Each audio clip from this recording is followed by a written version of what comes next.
So ayan, good morning. Nandito na po, day 2 na po namin ngayon dito sa USA. Kumusta naman atin ang iyong tulog? Naglaro. Oh, ang dami mo sinabi, anak. At ayan si baby, hindi pa rin kita.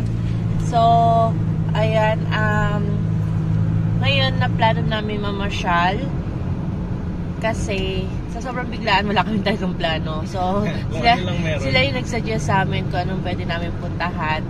At ngayon nga ay 9:45 kasi nagbawi kami ng tulog.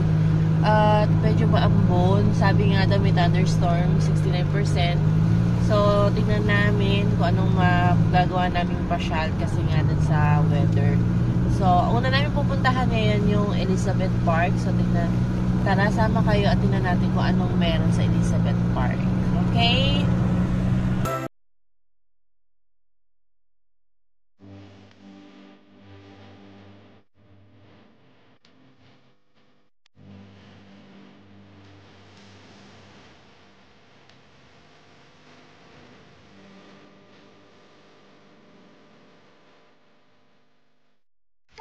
Hi guys, good morning. So ngayon po nandito kami sa may Elizabeth Garden.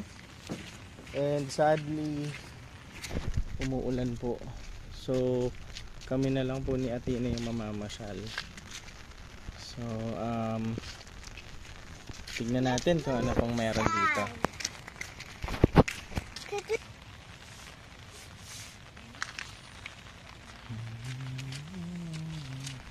Lavender.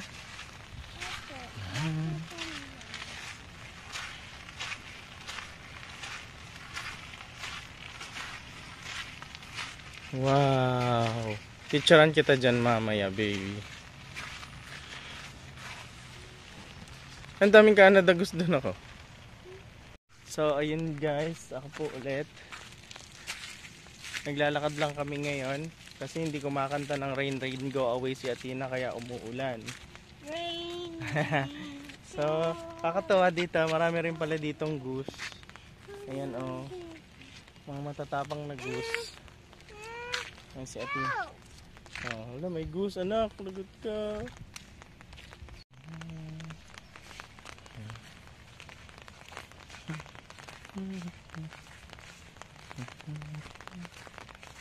Hello Tina, nasan ka ngayon? Sa garden. Rose garden.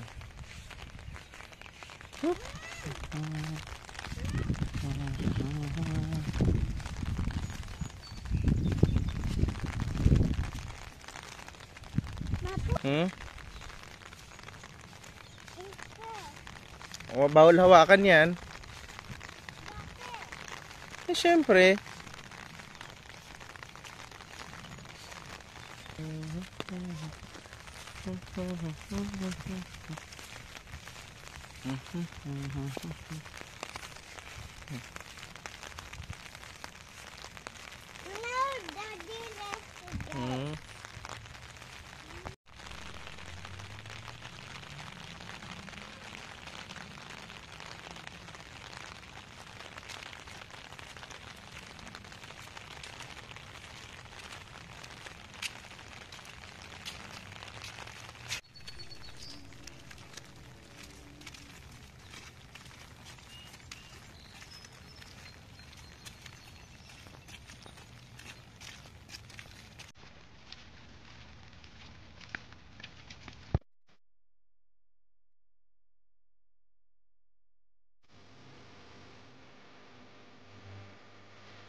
Was eating you.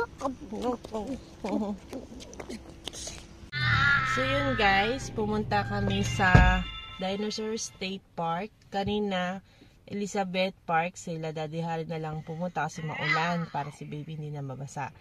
And then, itong next namin napuntahan, yung Dinosaur State Park, kung saan meron kaming naiuwing dinosaur. Hindi ba si ano yan? Si Piccolo? Nauwi kaming dinosaur. Libre lang, ayan. So, next namin itinerary, tingnan namin kung anong mangyayari kasi nga doon sa weather, kaya sama lang po kayo sa aming next gala. Hi guys! So ayan, hindi na kami natuloy dun sa Gillette Castle dahil medyo kinapos lang kami sa time at gusto na lang namin dun sa Banting Beach. Ano to? Hamonado Beach. Hamonado Beach. So yung beach Hindi. na, ano ba? Mamaya ko-correct ko na lang. Ewan ko dito sa taong na to. Kasi para ma-enjoy mag-fishing. Yung beach na to, hindi siya lake kagaya sa Canada, kundi sea salt daw. At mag-fishing, picnic. So, kasama namin yung family namin, relative. So, doon na lang siguro kami didiretso para mas ma-enjoy namin yung time na mag-banding kaysa mag-Gillette. Kasi more on castle lang naman daw siya. Pang picture-picture, ganon. So, yun. So, yan. Outfit check, Tina. Outfit check! Oh, check. So, may pa-shades din ang aming ate at Tina. So, yun nga, pupunta kami doon. May, 2:10 ngayon, tas ilang oras ang biyahe? 59 minutes. 59 minutes, so almost 1 hour. So, around 3:10 na rin kami makakarating. So, tara, sama kayo doon sa beach na sinasabi nila. Hamonado Beach. Para makita nyo kung ano yung tsura at kung worth it siyang puntahan.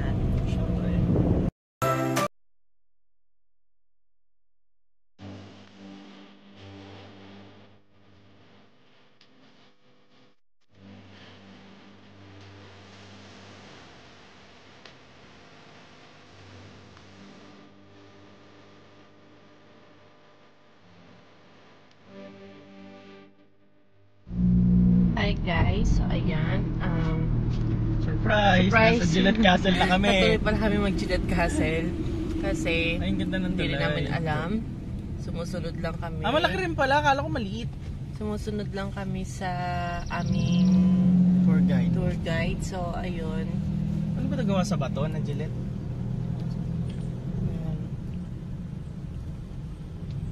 So, yan yung aming pupuntahan mamaya. So, tara, sama kayo at kami ay magpa-park lamang at titingnan kung magkano ang halaga ng entrance fee dito sa Gillette. Wala ba? Wala entrance fee dito. Nakalagay kasi ticket eh. Ayun ba? So, ayun sila at Tina at Amadeo tulog. Kami ay magpa-park. Ayun sa tabi. Tara, sama kayo.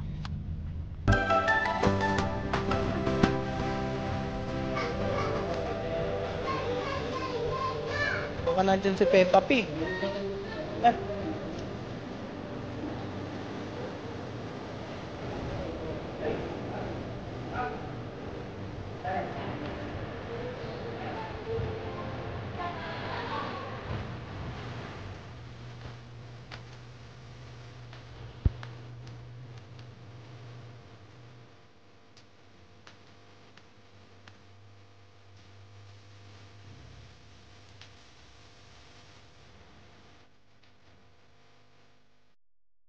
Hi guys! So ayan, tapos na nga namin ipasyalan yung Gillette Castle. So, Yung castle ni Gillette. libre lang yung pagpunta sa labas, pero yung pagpasok sa loob ng castle mismo ay may bayad. So, syempre, ito lang tayo sa libre, kaya nasa labas lang kami. So, yan. Ngayon ay pupunta kami sa Hamanoset Beach State Park, which is, ano siya, parang 45 minutes away mula dito. 38 na lang. 38 na lang. So, kanina kasi sinend namin siya. So, 38 minutes na lang. At ito ay medyo nakakahilo lang yung biyahe dahil akit baba at ikot-ikot. Yung parang ang daming curve line. Sa Tina, kamusta naman ang pasyal mo sa Castle ni Gillette? May bumaba bang buhok? Wala. Kasi nagupit na daw ni Gillette. Andun ba si Gillette na pang-ahit. Andun ba si Beauty and the Beast? Ano daw si Beauty and the Beast? Wala. Kasi andito si Beast. Joke. At andito si Beauty. So, ayan.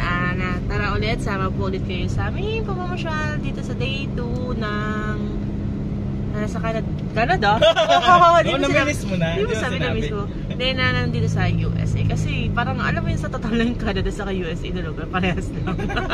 Kaya parang wala lang. Ano mo yun? Yun. Pero ako yung sabi ka nga, unique. May kanya unique. Unique na beauty. So, yun na yan. Tara, sama kayo sa aming pamamasyal.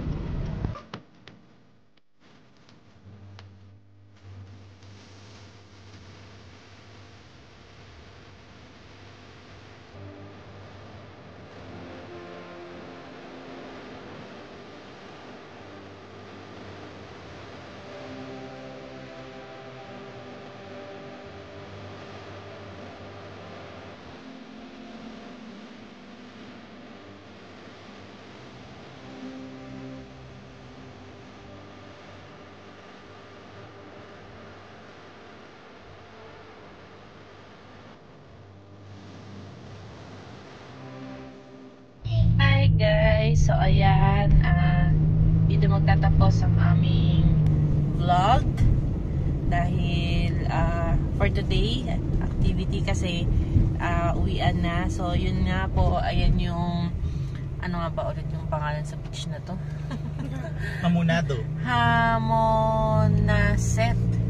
Hamonaset Beach State Park. So libre naman yung entrance niya if within interstate ba yung tawag nila? Yata. Pero kapag outside state ka, may bayad yung pagpunta. Ay, yung pagpasok. Para sa parking. Pero yung paggamit naman ng beach, libre.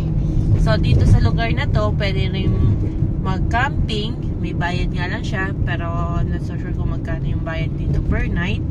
And then may mga cottage para kung ayaw nyo naman maarawan, pwede yung dun din sa may beach area. I need some help. Ano po yun anak ko? Sige, wait lang po ha. So yun yung nabili niya kasi kanina dun sa Dinosaur State Park. Pansin ko lahat ng mga pinupunta natin lagi may salitang State Park. Diba? Dinosaur State Park. Tapos ito, Beach State Park. Well, hindi namin alam ang sagot. Kaya ko lang siya na-realize. Try to find out na lang po. Pero yun nga, tapos, tubig alat talaga yung pinagpaliguan nila. Hindi kagaya dun sa Canada na lake. So, ano masasabi mo sa difference ng lake at ng tubig dagat? Siyempre lumaki tayo sa Pinas, so mas love natin yung tubig alat na beach. So yun. So yun, kasi tag dito, hindi kasi ako naligo sila na naliligo kasi nga medyo mainit yung humid, diba? Malagkit sa pakiramdam. So yun, at ano pa ba? So yun lang. So bukas tingnan namin kung ano ulit yung aming pwedeng ma-share sa inyo na pwedeng puntahan dito sa USA, dito sa state ng Connecticut. Tama ba ako? Hindi kasi ako familiar sa hindi ako familiar kasi, pero yun nga, sa lugar kami ng Connecticut kung ano pang pwedeng mapasyalan at ma-share sa inyo. So yun lang, at ngayon ay kami ay uuwi na dun sa aming kamag-anak para mag-dinner at magpahinga. Okay, please like, and Subscribe. so abang po kayo sa day 3. Bye!